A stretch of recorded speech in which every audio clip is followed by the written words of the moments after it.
నిన్నగాక మొన్న హరీష్ రావు గారు ఒక మాట అన్నాడు, రైతు రుణమాఫీ చెయ్యి, రైతు రుణమాఫీ చేస్తే రాజీనామా చేస్తా అన్నాడు.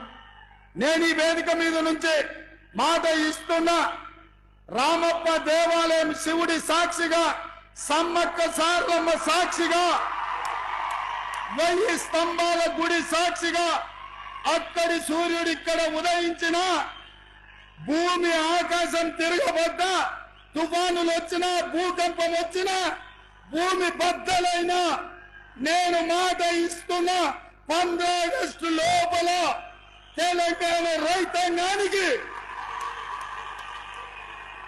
15 ఆగస్టు లోపల తెలంగాణ రైతాంగానికి 2 లక్షల రూపాయల రుణమాఫీ చేసి తీరుతా.